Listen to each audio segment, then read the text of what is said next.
अस्सलाम वालेकुम बेटा। कैसे हैं आप सब लोग? ठीक है बेटा। लास्ट टाइम हमने चैप्टर शुरू किया था करंट इलेक्ट्रिसिटी का।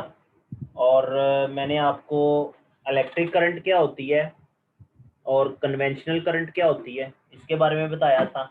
इसके अलावा हमने बात की थी कि जो कन्वेंशनल करंट है उसकी डायरेक्शन क्या है, इलेक्ट्रिक करंट की डायरेक्शन क्या है, और कन्वेंशनल करंट की जो है वो हिस्ट्री क्या है, कहाँ से ये आई। इसके अलावा मैंने आपको बताया था कि ये जो कन्वेंशनल करंट है ये पॉजिटिव चार्जेस के फ्लो को जाहिर करने के लिए हम जो है वो शो करते हैं, और ये हमेशा पॉजिटिव टर्मिनल से नेगेटिव टर्मिनल की तरफ इसका फ्लो जाहिर किया जाता है, जबकि जो एक्चुअल में करंट है वो फ्लो इलेक्ट्रॉन्स की वजह से करती है और वो नेगेटिव टर्मिनल से पॉजिटिव टर्मिनल की तरफ करती है। अच्छा, अब ये सारा कुछ हमने कल पढ़ लिया था। अगला सवाल हमारा जो जहन में होना चाहिए कि अगर किसी सर्किट में करंट फ्लो करती है तो कितनी करंट फ्लो करती है, ये हमें कैसे पता चलेगा कि how much current is flowing through the circuit. आपने ऑब्जर्व किया होगा कि छोटे खिलौनों में जो हम सेल डालते हैं उनसे उन खिलौनों के अंदर जो छोटे बल्ब वगैरह या मोटर वगैरह लगी होती है वो चल तो जाती है, लेकिन उन वायर्स को अगर जो उसमें खिलौनों में लगी हुई है अगर हम उन वायर्स को टच भी कर ले तो हमें करंट नहीं लगता। जबकि जो इलेक्ट्रिसिटी की वायर्स हैं जो हमारे घर में बोर्ड स्विचेस वगैरह लगे हैं, अगर खुदा ना खास्ता उनमें से किसी की वायर हमारे हाथों को टच हो जाए तो हमें इलेक्ट्रिक करंट का शॉक लगता है, जिसे हम कहते हैं मनु शॉर्ट पहिए या तेनु शॉर्ट पहिए। वो शॉर्ट नहीं होती, लफ्ज हम यूज करते हैं शॉर्ट पड़ी है, वो शॉर्ट नहीं पड़ती, शॉर्ट सर्किट होता है। तो शॉर्ट सर्किट से हमें लगता है शॉक। वो जो शॉक हमें लगता है ना उसको हम कहते हैं शॉर्ट पहिए मनु। तो वो जो शॉक आपको लगता है वो बेसिकली क्या होता है कि आपको फील होता है कि करंट है सर्किट में, जो आपकी बॉडी में फ्लो करती है तो आपको फील होता है, उसे हम कहते हैं शॉक लगना, इलेक्ट्रिक शॉक लगना।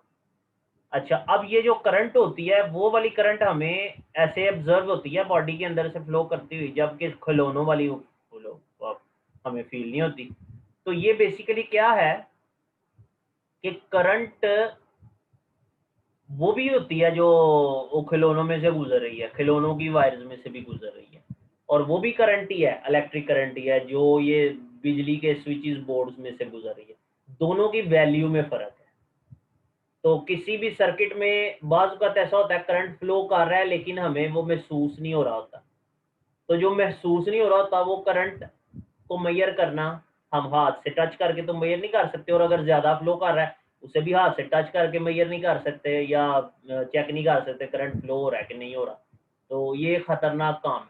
अगर हमें सर्किट में से करंट के फ्लो को डिटेक्ट करना हो, ये चेक करना हो करंट फ्लो कर रहा है कि ये नहीं कर रहा, तो उसको उसके लिए हमारे पास एक डिवाइस है, जैसे थर्मोमीटर होता है टेम्परेचर को मेजर करने के लिए, टाइम को मेजर करने के लिए हम वॉच यूज़ करते हैं, और मैथ को मेजर करने के लिए बैलेंस यूज़ करते हैं। इसी तरह से इलेक्ट्रिक करंट को मेजर करने के लिए भी एक जो है वो डिवाइस यूज़ होता है, और इलेक्ट्रिक करंट को डिटेक्ट करने के लिए भी एक डिवाइस होता है। डिटेक्शन का मतलब है कि बहुत थोड़ी करंट भी हो ना, मिली एम्पियर्स में भी करंट हो तो वो भी मेजर हो जाए, जो कि हमें वैसे फील ही नहीं होगी।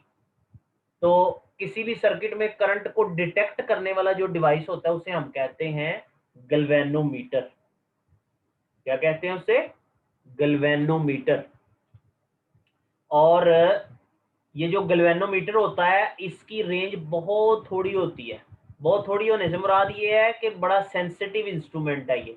इससे हम मिली एम्पियर्स में भी करंट होगी ना तो वो भी मेजर कर लेंगे, वो भी हम फील कर लेंगे इससे, और हमें पता चल जाएगा, डिटेक्ट कर लेंगे हमके सर्किट में करंट गुजर रहा है या नहीं गुजर रहा। तो ये गैल्वेनोमीटर कैसा होता है देखने में, ये फिगर से मैं आपको बुक के अंदर फिगर है इसमें से दिखा देता हूँ।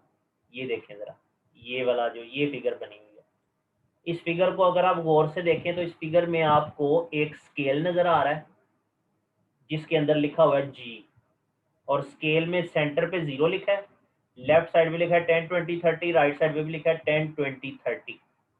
और नीचे ये आपको दो टर्मिनल रेड नजर आ रहे हैं और एक टर्मिनल ब्लैक नजर आ रहा है। ठीक है, ये जो रेड टर्मिनल्स हैं और ब्लैक टर्मिनल है, ये दोनों वो पॉइंट्स हैं जहां पे हमने वायर्स लगानी है, जिनमें उस सर्किट की वायर जिसमें हमने करंट को मेजर करना है। कैसे लगानी है ये देखिए जरा, ये गैल्वेनोमीटर लगा हुआ है सर्किट में। जो बैटरी से गुजरने वाला पॉजिटिव टर्मिनल की वायर है वो रेड टर्मिनल पे लगानी है, और ब्लैक टर्मिनल से वायर निकाल के उसको हमने बैटरी के नेगेटिव टर्मिनल की तरफ लेके जाना है। एमीटर को लगाने का तरीका देखें क्या है। इस सर्किट में आपने क्या करना है, बैटरी से निकलने वाली वायर पॉजिटिव टर्मिनल से अटैच करनी है और नेगेटिव टर्मिनल से वायर निकाल के तो वो बल्ब या कोई भी जो सर्किट में चीज लगी है उसमें से गुजार के तो बैटरी तक ले जानी है। ठीक है, अब क्या होगा कि जो करंट भी इस वायर में से गुजर रहा होगा वो गैल्वेनोमीटर में से भी गुजरेगा, और गैल्वेनोमीटर में हमें उसकी जो करंट है वो शो होगी जैसे ही नीडल मूव करेगी। नीडल लेफ्ट की तरफ भी मूव कर सकती है, राइट की तरफ भी मूव कर सकती है, वो डिपेंड करता है कि आपने कौन सा टर्मिनल अटैच किया। अगर आपने बैटरी के पॉजिटिव टर्मिनल के साथ ब्लैक लगा दिया है और नेगेटिव टर्मिनल के साथ रेड लगा लिया है तो ये नीडल जो है वो इस फिगर की तरह उल्टी चलेगी। और अगर आपने सही टर्मिनल्स लगाए हैं, रेड को बैटरी के पॉजिटिव टर्मिनल से लगाया, तो फिर ये नीडल आगे को चलेगी। हमने इसे आगे को चलाना होता, रिवर्स में नहीं चलाना होता। ठीक है जी। तो गैल्वेनोमीटर एक ऐसा डिवाइस है जिसकी मदद से हम सर्किट के अंदर फ्लो करने वाली करंट को डिटेक्ट कर सकते हैं।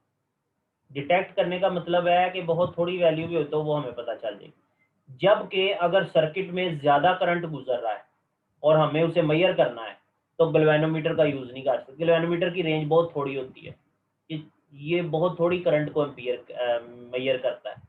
अगर हमने हाई वैल्यू करंट मेजर करनी है तो उसके लिए हमें एम मीटर का इस्तेमाल करना पड़ता है। एम मीटर जो है वो गैल्वेनोमीटर की एक मॉडिफाइड फॉर्म है। कौन सी फॉर्म है? Modified form. मॉडिफाइड फॉर्म का मतलब क्या है कि इसको हमने इसकी इसकी सेटिंग इस तरह से की है, इसको हमने इस तरह से बनाया है कि इसमें रेंज बढ़ा दी है। काम इसका वही है गैल्वेनोमीटर वाला, लेकिन इसकी हाई रेंज होती है। तो रेंज ज्यादा होने का मतलब ये है कि इससे हम ज्यादा करंट मेजर कर सकते हैं, ज्यादा क्वांटिटी में करंट इससे, ज्यादा मैग्नीट्यूड की करंट इससे मेजर हो सकती है। ठीक है जी। तो किसी भी सर्किट में करंट अगर फ्लो कर रहा है तो आज हमें ये पता चल गया कि उसको मेजर करने के लिए या उसको डिटेक्ट करने के लिए हम कौन से डिवाइस यूज करते हैं। तो आइए हम इसको एक दफा रीड भी कर लेते हैं। टॉपिक है measurement of the current. So how can we come to know that current has been established in the conductor? For this purpose, we use different electrical instruments which detect the current in the circuit. Galvanometer and ammeter are some common examples of current measuring instruments. ये आपको objective में पूछा जा सकता है, current measure करने के instrument कौन से हैं। डिटेक्ट का अगर पूछा जाए तो गैल्वेनोमीटर, मेजर का पूछा जाए तो एमीटर। इस तरह से आपने लिखना है। तो गैल्वेनोमीटर क्या होता है, यहाँ से शुरू करना है। ये अलग से क्वेश्चन आता है, what is galvanometer, how it can detect the current in a circuit. कहता है galvanometer is a very sensitive instrument and can detect small current in a circuit. Figure में दिखाया गया है, a current of few milliampere is sufficient to cause full scale deflection. कहता है चंद milli ampere current इसमें से गुजरे ना तो पूरी नीडल डिफ्लेक्ट हो जाती है, स्केल इसका पूरा डिफ्लेक्ट हो जाता है, नीडल एंड पे पहुंच जाती है। while making the connection, polarity of the terminal of the galvanometer should be taken into consideration। कहता है कनेक्शन करते हुए याद रखना है कि आपने किस टर्मिनल को किस बैटरी के टर्मिनल से लगाना है। Generally, the terminal of the galvanometer with red color shows the positive polarity, while that of black color shows the negative polarity. An ideal galvanometer should have very small resistance to pass the maximum current in the circuit। कहता है जो galvanometer आप use करेंगे उसकी resistance बहुत कम होनी चाहिए, यानी कि करंट उसमें से जाया ना हो। ये रेजिस्टेंस क्या होती है ये आने वाले 4 टॉपिक्स में आपको बताऊंगा। अभी सिर्फ आप ये समझें कि रेजिस्टेंस करंट को जाया करती है। तो रेजिस्टेंस नहीं होनी चाहिए उसमें, ताकि ज्यादा से ज्यादा करंट गुजरे और वो मेजर हो सके या डिटेक्ट हो सके। ठीक है जी। ये हो गया what is galvanometer and how is it used. आ गया जी एम मीटर को कैसे यूज किया जाता है, how ammeter is use to measure the current in a circuit। कहते हैं after suitable modification galvanometer can be converted into ammeter. Modification करके गैल्वेनोमीटर को एमीटर में कन्वर्ट किया जा सकता है। A large current of range such as 1 ampere to 10 ampere can be measured by means of ammeter. Ammeter से हम 1 ampere से 10 एम्पियर करंट मेजर कर सकते हैं। ये लेबोरेटरी के एमीटर की बात हो रही है, ये बात हो रही है लेबोरेटरी के एमीटर की। अगर हम बात करेंगे वैसे जो कमर्शियल में यूज होता है तो उसकी काफी ज्यादा रेंज बढ़ाई भी जा सकती है।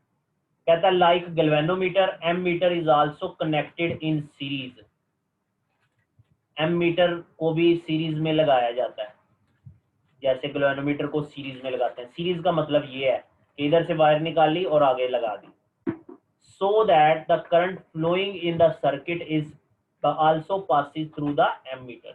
कहता ताकि करंट एमीटर में से भी पास करे और हम उसको मेजर कर सके। ये आपने करना है, how galvanometer is used to measure the current in a circuit. ठीक है जी, ये मैंने आपको पढ़ाया कि करंट कैसे मेजर करते हैं और कौन से दो डिवाइस यूज हो रहे हैं। इसके बाद आप आ जाए नेक्स्ट टॉपिक पे, पोटेंशियल डिफरेंस क्या होता है। पोटेंशियल डिफरेंस पीछे भी हमने एक पढ़ा था। पीछे जो हमने पोटेंशियल डिफरेंस पढ़ा था वो पोटेंशियल डिफरेंस था अबाउट स्टैटिक चार्जेस। वो चार्जेस जो अपनी जगह पे रुके रहते हैं, वो जो अपनी जगह से मूव नहीं करते, उनको हम कहते हैं स्टैटिक चार्जेस। तो उनके बारे में हमने पढ़ा था। अभी हमने पोटेंशियल डिफरेंस जो पढ़ना है वो पढ़ना है मूविंग चार्जेस के लिए। जो चार्ज मूव कर रहे हैं उनका पोटेंशियल डिफरेंस हमने पढ़ना है। तो इसके बारे में भी देखते हैं, देखें जरा। कहता है when one end of the conductor is connected to the positive terminal and its other end is connected to the negative terminal of the battery. कहता है किसी कंडक्टर के एक एंड को बैटरी के पॉजिटिव टर्मिनल से और एक एंड को बैटरी के नेगेटिव टर्मिनल से अगर हम लगाते हैं तो क्या होगा, then the potential at A becomes higher than the potential at B। Conductor के एक एंड को ए का है, दूसरे को बी का। कहता है ए पॉइंट पे पोटेंशियल की वैल्यू हाई होगी क्योंकि वो पॉजिटिव टर्मिनल से अटैच है, और बी पॉइंट पे पोटेंशियल की वैल्यू लो होगी। This causes a potential difference between two ends of the conductor. इससे क्या होता है कि कंडक्टर के दोनों एंड्स पे पोटेंशियल का एक डिफरेंस आ गया। The flow of current continues as long as this potential there is a potential difference. तो इसका मतलब सर्किट में अब करंट फ्लो करना शुरू कर देगा। और कब तक करता रहेगा, जब तक ये पोटेंशियल डिफरेंस मेंटेन रहेगा। और पोटेंशियल डिफरेंस कब तक मेंटेन रहेगा, जब तक इस बैटरी के अंदर केमिकल रिएक्शन हो रहा है, जो मैंने आपको पिछले टॉपिक में भी समझाई थी ये बात। कहता है the agency which provides the potential difference for the steady flow of current in the copper wire is battery. कहता है वो चीज जो पोटेंशियल डिफरेंस मेंटेन कर रही है करंट को फ्लो करने के लिए, वो क्या चीज है, वो बैटरी है। As the current flows from higher potential to lower potential through the conductor, the electric energy due to current is converted into the other forms of energy as heat and light।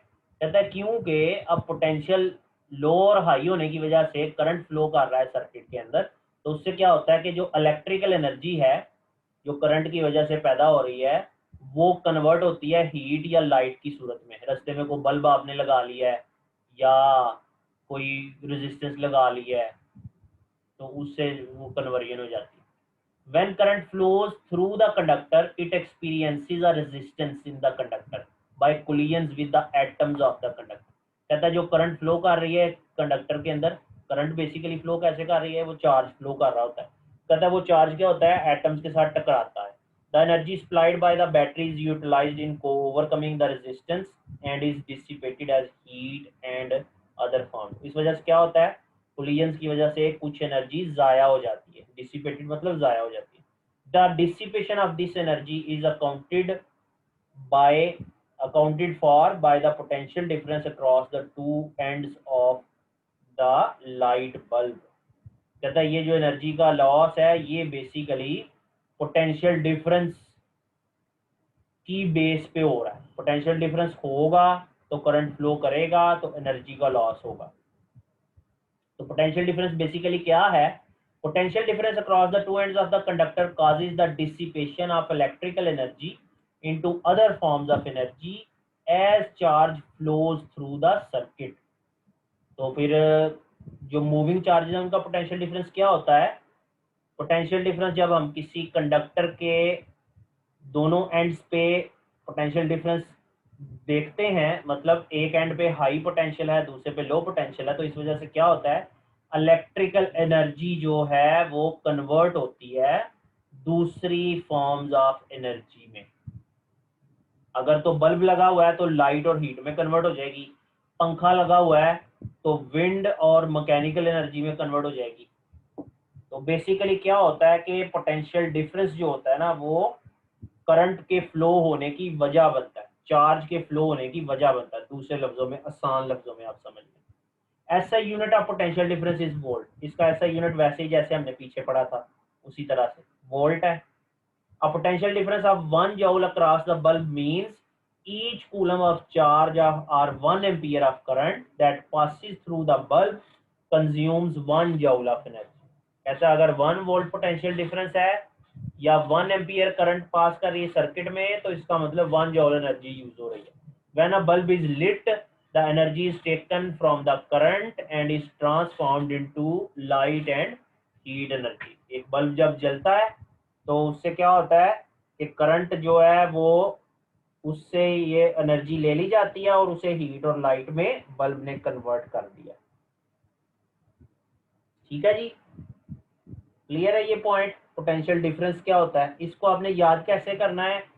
ये potential difference की आपने basically definition करनी है। एक तो ये चीज सुन ले जरा, पॉइंट्स जो आपने लिखने हैं। एक तो पोटेंशियल डिफरेंस क्या होता है, इसकी डेफिनेशन आ जाएगी। दूसरी बात आपने बताना है कि पोटेंशियल डिफरेंस अपीयर कहाँ पे होता है।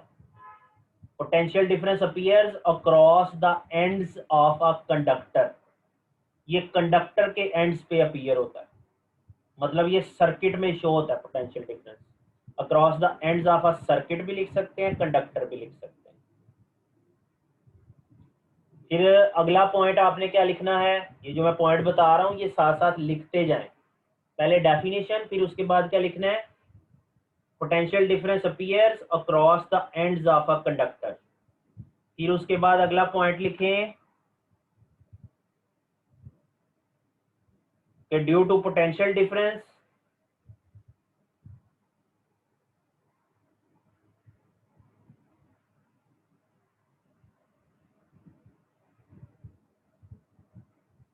चार्जेस फ्लो फ्रॉम, या करंट चार्जेस बेसिकली फ्लो कर रहे हैं, charges flow from higher potential to lower potential. Charge जो है वो या करंट जो है ये फ्लो करती है from higher potential to lower potential. Potential difference is maintained at the ends of a conductor as long as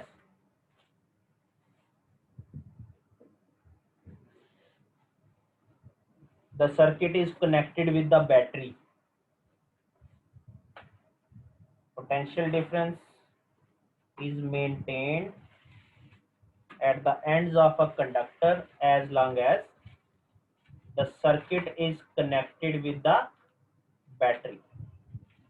ये 4-5 पॉइंट्स आपने लिखने हैं, और कल मैं जब आपको अगला टॉपिक इलेक्ट्रोमोटिव फोर्स बनाऊंगा पढ़ाऊंगा और हम देखेंगे पोटेंशियल डिफरेंस के साथ इसका लिंक क्या है और फिर इनको डिफरेंस के तौर पे लिखेंगे। ठीक है बेटा, इनको आपने बहुत अच्छे तरीके से जो है वो इनकी लर्निंग कर लेनी है, इनको लिख लेना है आपने।